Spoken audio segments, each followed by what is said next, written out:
I need your help. I'm going to need your help. I need a brother. All right. So this story is about a brother, two of them, Maxie. So you're going to be one brother, and I'm going to need you to stand here, and you're going to do everything I say, or sit right here, and then I'm going to have you do everything I say. You're going to be my other brother, okay? So there were two brothers, and they lived together with their father on a farm.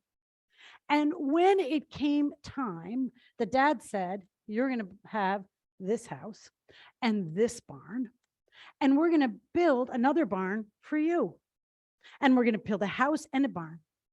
And the brothers thought that was great. And one of the brothers, he fell in love. Believe it or not, it does happen sometimes. And he fell in love and got married. And they lived in the house that he had grown up in, with a big barn behind it. And his brother was so kind and good, but he just never found that special person to fall in love with. And he lived in his house with his barn, and they farmed together.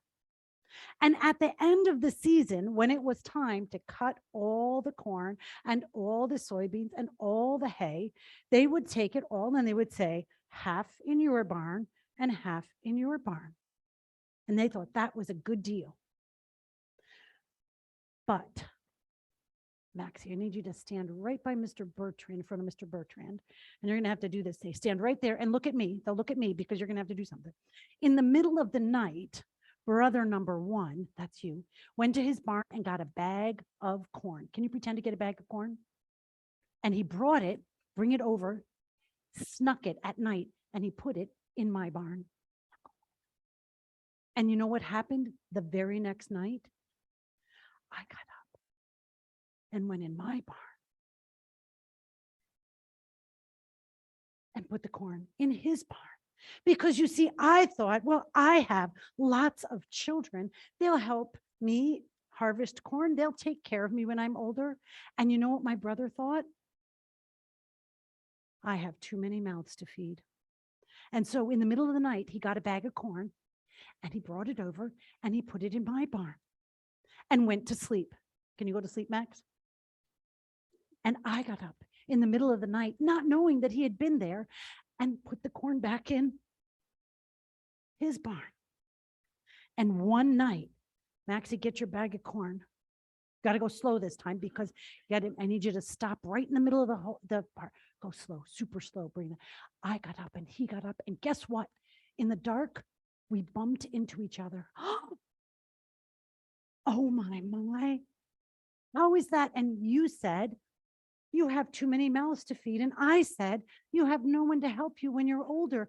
And the brothers had been sharing back and forth, each desiring with the depth of their heart to take care of each other. And that spot, Maxie, come here, where they collided in the middle, come here, just stand right here, right next to me, toe to toe.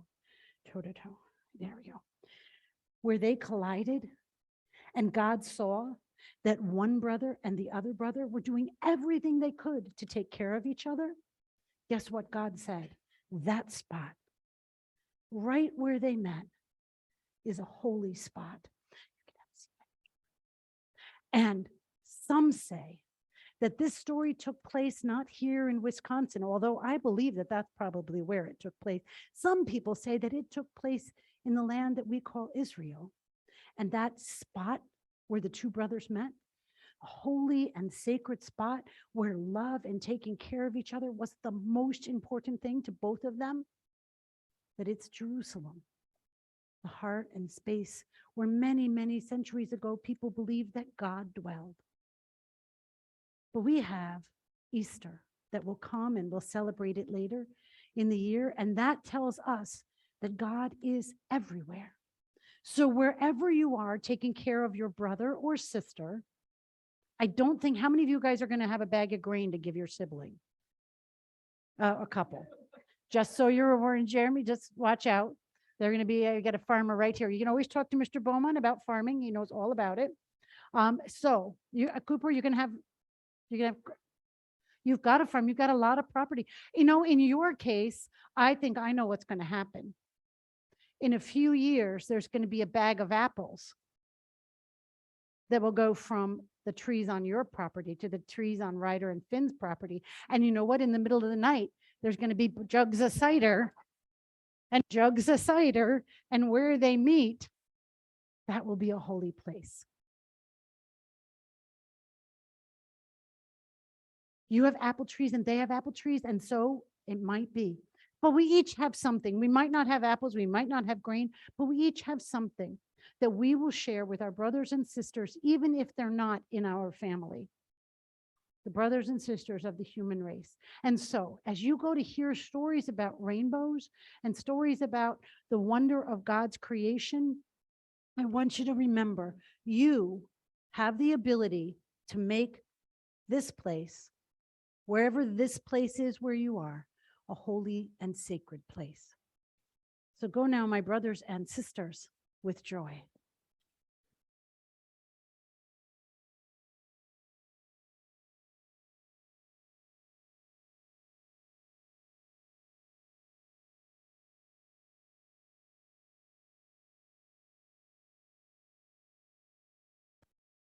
Oh, gets a little quieter. Not much. Our scripture reading this morning is from the book of Matthew, and it is Jesus calling the disciples. And I chose this text when I spoke with Joanne Connect, our longest time member. She didn't have a favorite scripture that she could like pull off the top of her head.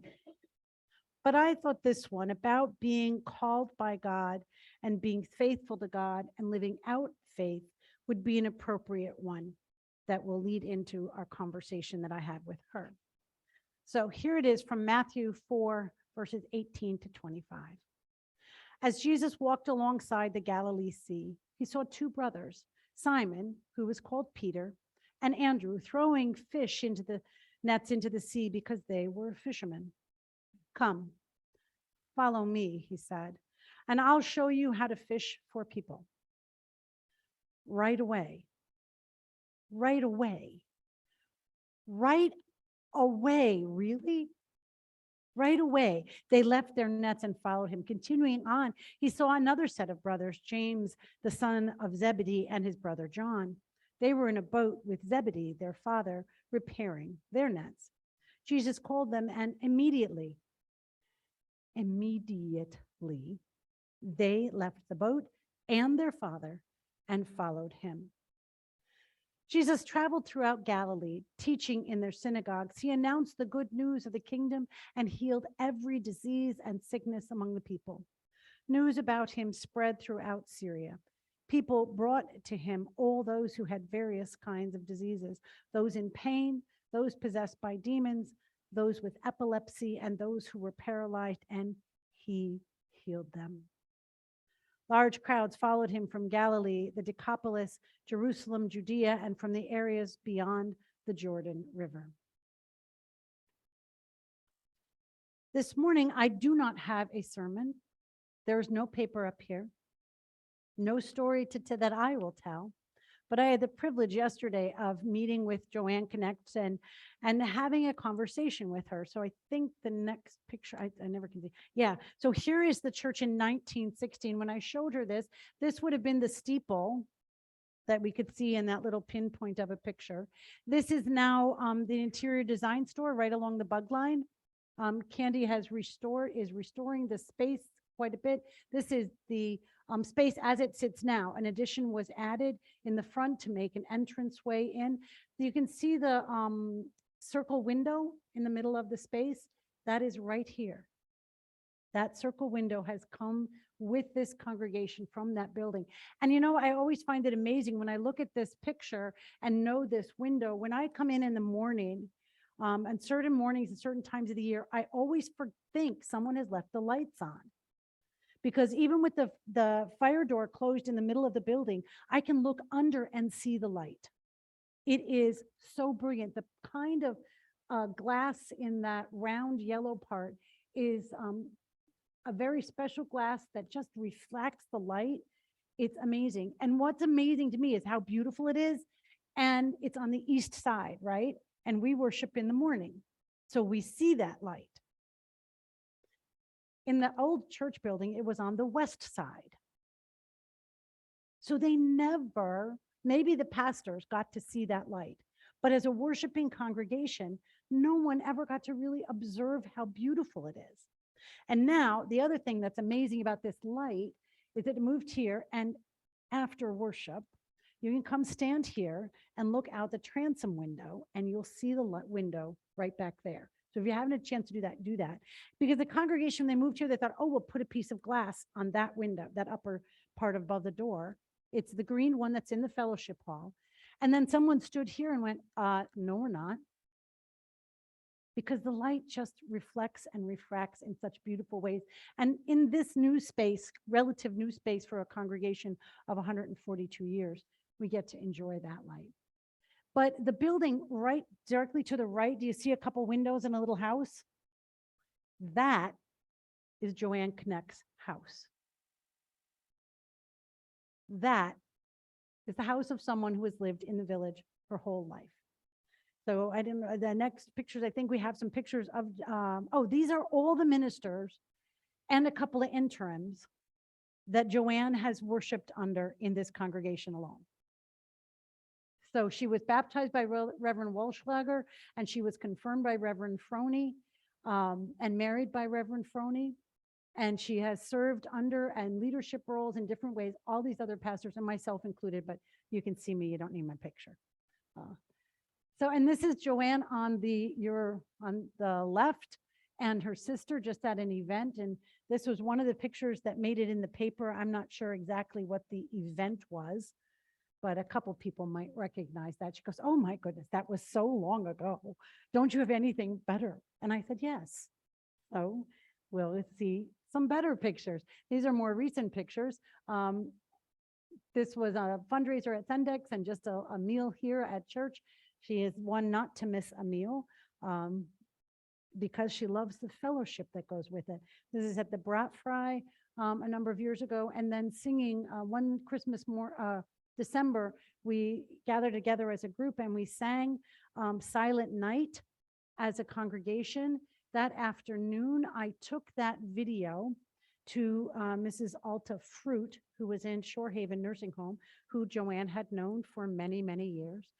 And she was sleeping when I arrived, Alta Fruit was. And I thought, well, do I wake her up? And I decided not to. I just played the recording of her congregation singing to her. I sat and prayed with her and left. And about an hour later, she passed away. Some of the last things she heard was this gathered congregation singing Silent Night to her. God is good. And Joanne was right there in the midst, holding a then younger Victor. So Joanne has been a part of this congregation. Oh, there she is right there. Oh, Ben, you're good. You're good. So there she is singing, and so you can recognize some of the faces, and we've grown a little bit in age and different people as well. So, but this was the way this congregation is known to Joanne. Known for her whole life living next to the building, whole life being a part of this church, and her whole life having this church be a part of her extended family. This moment, singing Silent Night, taking it to her friend, sharing the gift of angels. That's what we do. And so I went and visited with Joanne yesterday. Yeah, here we go. And I recorded a conversation with her. So I now present you a sermon.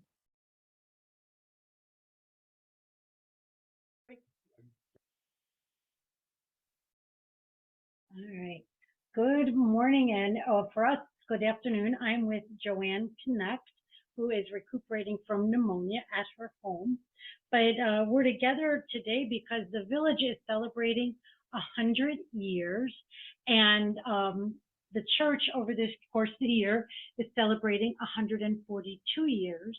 And Joanne has been around the village and the church for 90 of those years. So what a blessing. And we're glad you're feeling a little better. Thank you. And so, Joanne, 90 years in the village of Merton. Tell us where and when you were born. I was born 90 years and 3 months ago in the village of Merton, at home. At home. I had three older sisters and brothers, and 4 years later, I had received another brother. Oh, So and there were five of us in the family. 5 lows all together. And so I know that you lived in the house directly to the south of the church. We moved there about when I was 4 years old. 4 years old. So, you know, it wasn't, you couldn't be late to worship, could you? No, if you wanted to, you could open up your bedroom windows and hear the songs. Well, hopefully you made it into the church We alive. we couldn't do that. No, okay, good. So if you grew up literally right next to the church from your earliest remembrances, baptized there in 1932, and then what's some of your earliest remembrances like of Sunday school and stuff? Oh, the first thing I remember is we had a thunderstorm and it struck the steeple of the church. I remember that very distinctly, just being a small child. Wow. And no, then I went to Sunday school, and the first Sunday we met in the basement of the church. It was very small. It divided into classrooms, and I remember saying happy birthday to somebody. Already fellowship right from the get-go. Exactly. And so I understand that you went through Sunday school and probably a Christmas play or two. We always had a Christmas play, and after confirmation, I taught Sunday school for a number of years. Wow. And tell me about confirmation. For us, right now, our kids are in a class for about 2 years, and then they have to write a faith statement. But I think it was a little different for you. What was it like? We met after school. It was a couple of years. I don't remember having to write anything, but we were giving passages to memorize. And then on confirmation day, we were called to recite the passages that we memorized. Oh, so you have to stand in front of everybody. Did you also have the catechism, like booklet or pamphlet with questions? I know we had a pamphlet, but I don't remember whether or not you did what kind of book it was. Okay. There was maybe 5 or 6 of us in the class. I wish I remembered who was in the class. Well, I will do my best to look at some history and see if by Monday in our newsletter I can post who was in the class with you. And that would have been about 1944, 1945. So right during World War II, to put it in context for folks, you would have been receiving, making your confirmation and receiving communion for the first time. That's right. We didn't have communion until we were confirmed. And that was the tradition in St. John's for a very long time. Now it's an open table. Children are able or allowed to participate. How did that feel for you? The first time I wasn't so sure I liked it. Now I go with the flow, but I sometimes wonder if the small children know what it means. And we'll work on some information for families so they grow in that understanding. Youth group, we have a youth group that meets periodically. Did you have a youth group that met? And yes, we met once a month. I think we met in individual homes. Okay. What we did, I don't know. Memories are vague in that part, huh? It's back, 60 years ago? 60 or more. More. Yeah. But that you remember that there was a youth group, that there was a sense of belonging. Yes. Yeah. I remember meeting. Now, I know your mom was involved, and I think maybe your sister, in the Women's Guild that did lots of things. Were you involved in the Women's Guild? No, I was always working, and the Women's Guild met in the afternoon. Okay, so you couldn't do that. So I couldn't do that. but I was on the church board for a number of years. And I believe I was- president at one time. And I was involved in most of their activities. Okay, so you did a lot, even though you were still a full-time working woman. And you shared a story to me about a spring or mother-daughter banquet. We Can you had a share that? mother-daughter. It was tremendously fun. There were about we started a couples club, but Okay. it didn't go over very good in church. But us women got together and put on a mother-daughter banquet. We made the dinner, Okay. the men served it, and the men put on a play. It was about the new spring dresses. And one of the men wore a dress with all springs over it. It was a tremendously good time. I am on the hunt for the pictures of the spring fashion show. I sure hope that they kept I pictures. hope I can find them. And I think there were box pleats in Yeah. some of the outfits, so a lot of fun had there at a meal. And I think you guys did meals for the firefighters. You cooked a lot over the years. Yes, and we put on a lot of dinners. If anybody died, we put on a big dinner. Okay, so you fellowshipped in that way. Another way I know that you were instrumental in creating fellowship was the spaghetti dinner. Can you tell us about how that started? Well, I was on the church board with Reverend Anderson, and we needed money. I got the idea of maybe a spaghetti dinner, that we should try it. Some of the people were afraid to take on a project like that, but we went ahead. One of the women made all the salads, and I got recruited my sister and brother-in-law to help, and we made all the spaghetti sauce. And That's a job. that was the first spaghetti dinner. And we still have that spaghetti dinner. It'll be coming up at the end of the month. Lots of people have helped cook that over the years, and lots of people have eaten it. And there are spaghetti converts in our congregation who now eat exclusively church spaghetti. So their parents thank you for that. Joanne, you've been a part of this congregation all your life. What is one of the things you want to make sure people know about your life of faith?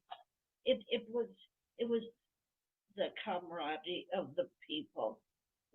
It was it was a church family. We had so much fun doing these items together. It was just being part of church. And I know that you have gone through a lot in your life, 90 years. One does not get out unscathed. It was the loss of your brother, and then your father or your husband, parents, Ola, your sister Lucy, who I was blessed to know, your sweet sister. So the church has been with you through all of that. It's been with me all these years. And what's something that you want to make sure people know from you? I say, if God is with me, who can be against me? Amen. If God is with me, who can be against me? Thank you, Joanne. This is a joy, and we can't wait to have a spaghetti dinner and have you be able to be there as well. I sure hope so. I'm looking forward to it. We're looking forward to it too. Thanks, Joanne. It takes a minute to figure out how to turn the camera off. Yay. If God is for me, who can be against me? 90 years. Oh, Maggie did remind me that at the spring dance with the spring dress and the box pleats, there was a 14-carat necklace. Do you get it? Does that not make you laugh? 14 carats. 14 carats. 14-carat necklace. Now you can laugh, right? And do you know what a box pleat is? Like a box pleat in a dress where it's sort of a square, think kilt. Kilts have box pleats on them where it comes in, right? But they didn't use that, did they? They had boxes. Reverend Anderson wore the box pleat dress. So gentlemen, who's in? We could always revive some of these old traditions, but it was just a joy to be with Joanne and to hear her story. And so I just invite you to just remember that these stories that we share, the things that we do today, make memories that will last truly a lifetime, that truly do make a difference in the world. The little things we do and the big things we do, but a lot of it is just being together, being able to be together through thick and thin, through the ups and downs, through all of it together makes a difference. And I know that knowing so many of you well, you have stories that you can tell about how that has been the case, or my prayer is that it will be the case for you. The song that Joanne also chose will be